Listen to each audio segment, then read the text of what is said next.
je m'appelle Jean Desper, je suis né à Livron en 1932 et à l'époque de l'appel du 18 juin, je n'avais à peine 8 ans. Où étiez-vous au moment de l'appel du 18 juin 1940?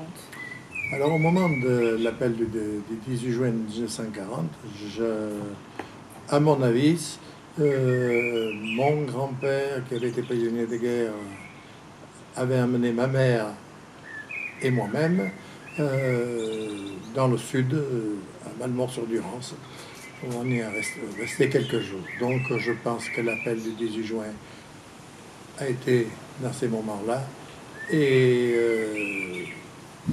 on n'en a pas eu connaissance tout de suite. Que faisiez-vous? Alors, à 8 ans, à part jouer,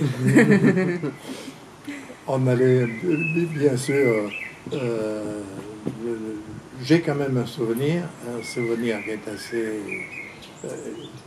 d'avoir eu une très grande peur le jour où j'ai entendu le premier bombardement des Allemands sur la ville de Porte-les-Valences, sur plutôt les installations ferroviaires. Ce jour du 18 juin, quelle était l'ambiance autour de vous?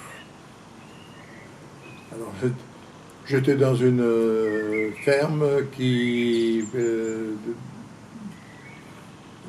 dans le sud, là, dans le Vaucluse, quoi. Et je sais pas, j'ai pas l'impression qu'à ce moment-là, parce que les gens, je sais même pas s'ils avaient un poste de radio pour l'entendre. Hein. C'était des gens assez Compliqué. miséreux. Quelle était la situation du pays? Alors la situation du pays, il faut dire que, enfin, du moins ma grand-mère, mon grand-père avait été prisonnier pendant 4 ans, quelques années, c'est peut-être pas 4 ans. Et il y avait, elle était subjuguée par Pétain qui avait arrêté cette guerre. Parce qu'elle avait une peur monstre pour son gendre d'ailleurs, qui était dans la guerre, quoi. Et qui se repliait là sur... Et c'est à ce moment-là, dans le Gard, je crois qu'il s'était fini par arriver. Et donc à ce moment-là, pendant que ce repli militaire, je me rappelle avoir été une ou deux fois voir mon père. Ça m'a duré très peu de temps, mais on allait le voir parce que comme il était chauffeur de camion, il circulait. Qu'est-ce que ça a changé pour vous et pour le pays? L'appel du général de Gaulle. Je pense qu'il y a eu une prise de conscience quand même pour tous ces gens. Et la première chose, c'est que les photos, les gadgets qui présentaient Pétain ont disparu des maisons. Ça a été net, quoi. Que reste-t-il aujourd'hui de ce 18 juin 1940?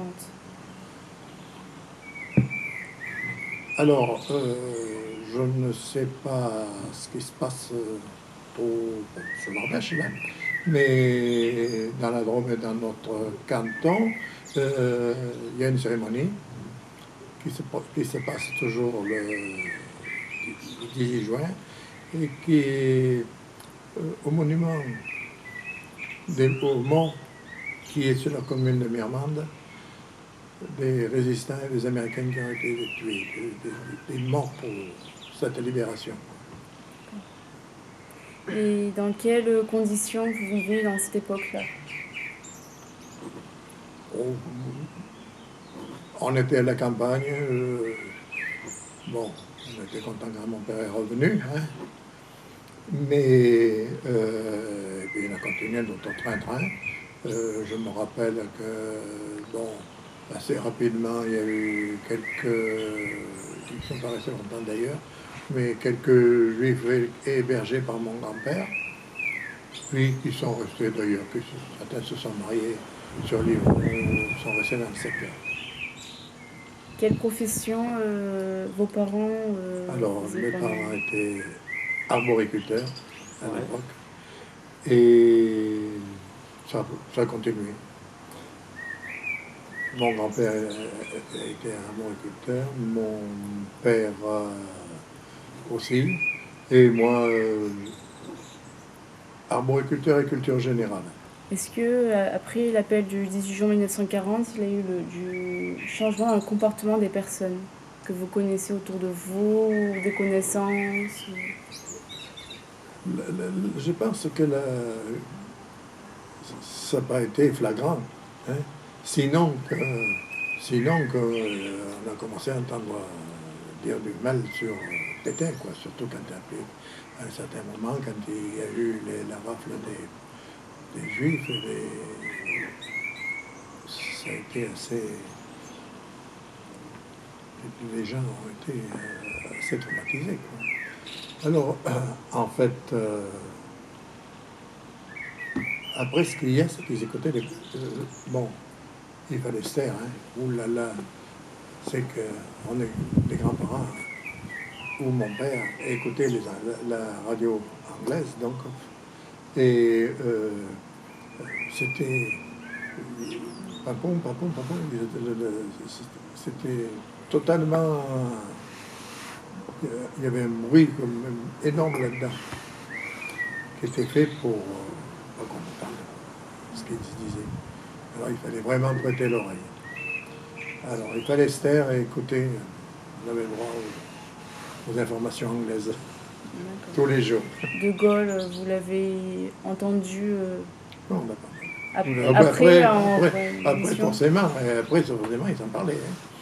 Parce qu'après, Oui. ça allait des rumeurs ou des bouche-à-oreille, comme on Voilà. dit, qu'il y a beaucoup plus de personnes qui ont Ben, entendu peu de temps. Les rumeurs, on se après. faisait. Hein.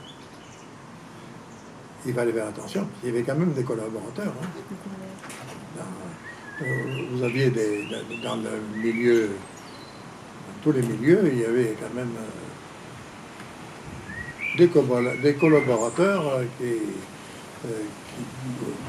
il fallait se méfier. Donc, même pour écouter la radio, jamais tout.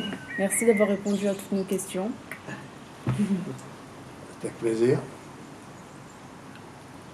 Je fais une petite photo de vous, là, tous. Vous savez, quand on est passionné des vieilles choses et des vieux récits, on a tous une pile de livres là-dessus.